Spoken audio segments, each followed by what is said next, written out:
You keep dancing with the devil. One day it's gonna follow you home.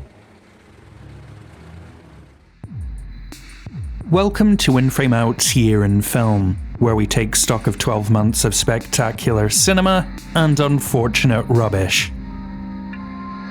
With indies continuing to crush it and some commendable juggernauts that found art in a commercially viable populist space, 2025 swung for the fences as a scattershot but satisfying time for movies. So make sure you've watched our honourable and dishonourable mentions list at the link in the description, and settle in for entries 10 through 6 of our best films of 2025.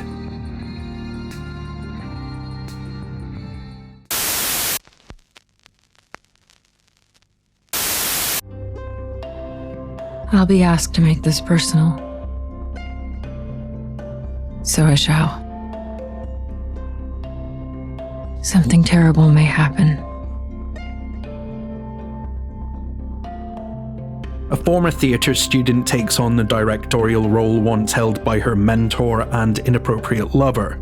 But when she mounts a new opera based on Oscar Wilde's Salome, the discordant noise of her past begins to seep into every note of the production. You need to somehow prove that you are worthy of being loved. You're not just a plaything for your father's dark need that he has to fulfill. Nothing is clear to you right now except your pain. Seven Veils is a vital, openly meta work about the corrupting decay that sets in whenever art is governed by commerce, and the psychologically ruinous tightrope of trying to create something meaningfully personal without publicly disemboweling yourself for all to critique. There's just so much here that I could sing about. Amanda Seyfried's career best and self-reflexive performance, the mesmeric way it draws on the power of subjective interpretation, be it of artistic expressions or our individual actions, and the different systems that allow abuse to proliferate in artistic spaces. When the moon hides her face, when the stars are afraid, let me touch thy hair. This is where writer-director Atta Magoyan really goes for the jugular, all but spitting at the notion that you can separate art from the artist, and why the idea that great work is born of suffering serves as an antiquated justification for allowing terrible things to go unchallenged.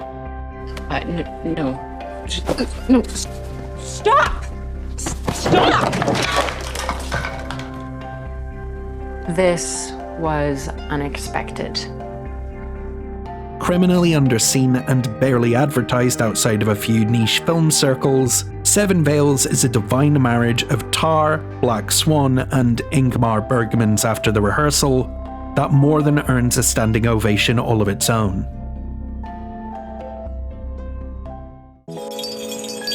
علی تو بیا اینور گلی تو برو اونور. آها یه ذره نه اون در سیاه تو هم خودت سیاه. It Was Just an Accident asks how far you would go to secure revenge against someone who dissolved your dignity, freedom, and ability to find purpose in a world that will now seem forever unfair. مشکل این آدمه نیست حمید. تو داری یه آدم مزدور و سرسپرده رو با یه ساختار اشتباه میگیری. بابا ساختار کدومه؟ دیوونم کردی. ساختار رو همین پافیوزا ساختن دیگه. این سرسپرده است به نظر تو؟ این خود جنسه.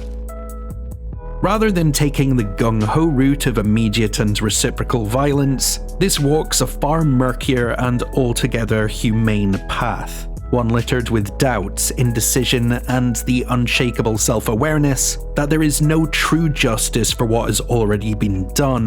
So if we take our pound of flesh, any satisfaction will come from the same wretched place as the evil inflicted upon the innocent.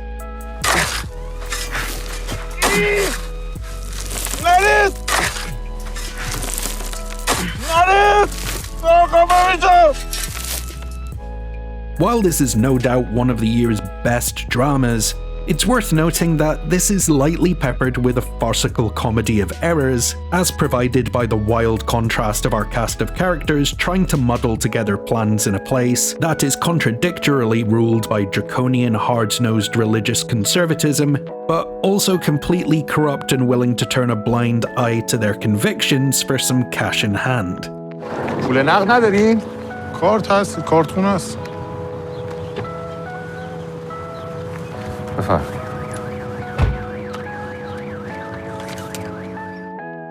Much like 2024's Seed of the Sacred Fig, it was just an accident that had to be produced in secret and has resulted in writer-director Jafar Panahi being sentenced to prison simply for making it. So please, take the time to support the kind of work that stands up for its own beliefs, at the cost of the very liberty it calls for.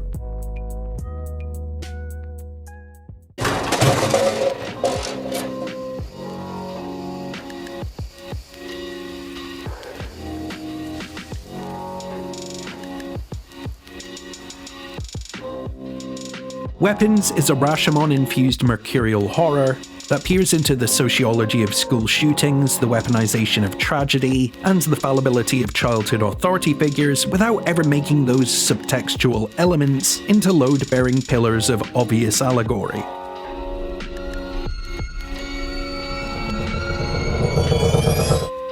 There's also a wealth of underplayed moments, character idiosyncrasies, and head-tilting imagery to mull over as Zach Krieger's autobiographical preoccupations become more and more apparent. Between its ingenious conceit and high-minded avenues of interpretation, this is a funny, frank, and earnestly raw look at children making sense of addiction and adults trying to find meaning in grief. Talking about 17 kids in one classroom. What happened in that classroom? Why just her classroom? Why only hers? Suppose you were to entirely disengage from the notion of authorial intent or thematic signposting. In that case, this would still work in the purest sense as a modernized Grimm's fairy tale, albeit one that takes flight like the video nasty-loving stepchild of Paul Thomas Anderson's Magnolia.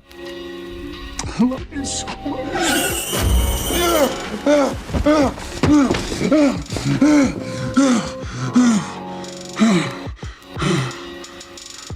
What the fuck? With pristine conceptual clarity, an icky eye for the delightfully disgusting, and an unfurling mystery that reveals and resolves with a bonkers but brilliant abandon that I wouldn't dare ruin for anyone who hasn't seen it yet, Weapons is a signal flare in the eyes of A24's overwrought and overdone metaphor for trauma horror mill, and a high-velocity round straight between the eyes of Blumhouse's factory-farmed tripe.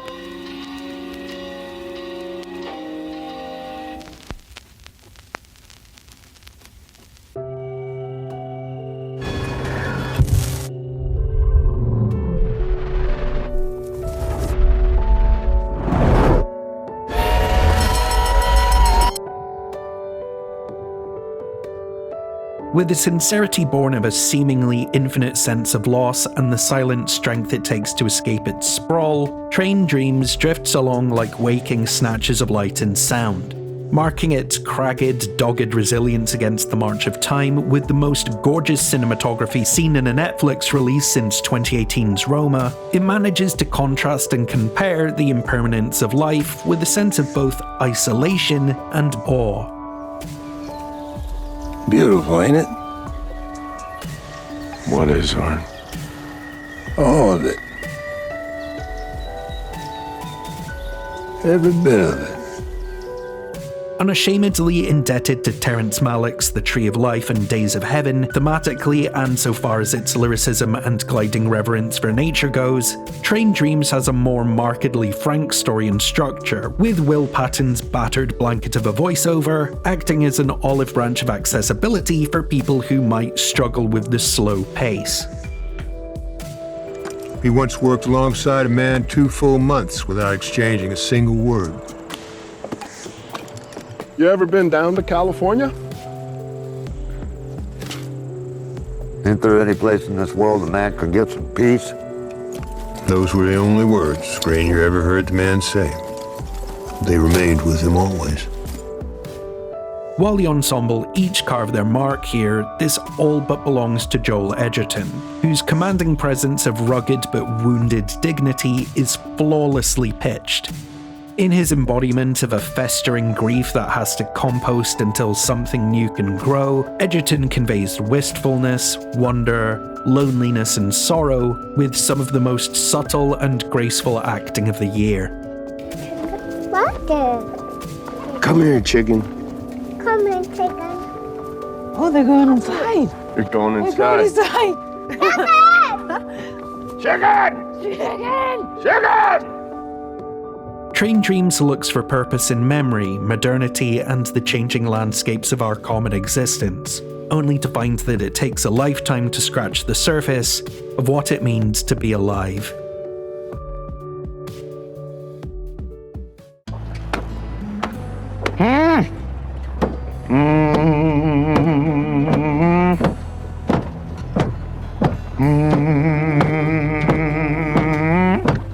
Got that guitar in your hand, don't you, boy?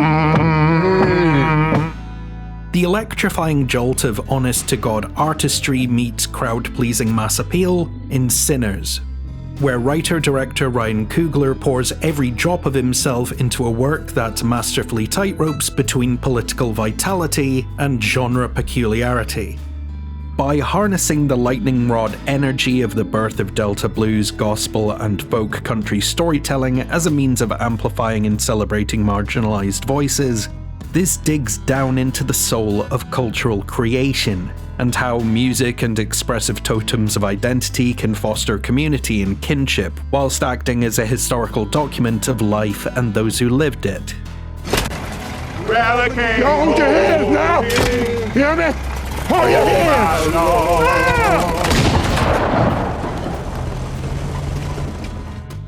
Conversely, a lot of the threat here comes from the inherent vulnerability of culture, and how maliciously it can be co-opted, diluted, or wiped out by those who demand conformity. Where y'all from? Just down the road. And how far is that? North Carolina. Y'all clean? Sir. Well, no, we believe in equality and music. We just came here to play. There's just a lot to sink your teeth into here, and what's more, the inclusion of Irish migrants as the would-be antagonists makes the pivot to a vampiric siege picture in the second half all the more rewarding, given how persons of colour and the Irish each share a history of imperialist exploitation, social segregation, stereotyping and assimilation, and this is a fact which has historically been used by the ruling class to pit black and Irish interests against one another in an act of divide and conquer. Now, just give me a little Sammy. We'll let y'all live. Hey, hold on. Easy. You can't have him. He belongs to us. He belongs with us. To cover that without it in any way being a lecture isn't just refreshing, but absolute proof that you do not need to dumb down the political or social ideations of your film to meet a mainstream audience. I could go on and on about how Delroy Lindo and Michael B. Jordan demand recognition from the Academy Awards after years of baffling oversights, how I love the use of things like wooden nickels, Cajun ephemera, and general store scripts as rich context clues that aren't over-explained or exposited to death, the masterful cinematography and character-first patience of its structure. Sinners was a theatrical experience I won't soon forget. And if it weren't for some minor inconsistencies and pacing issues with the climax, this would probably be higher.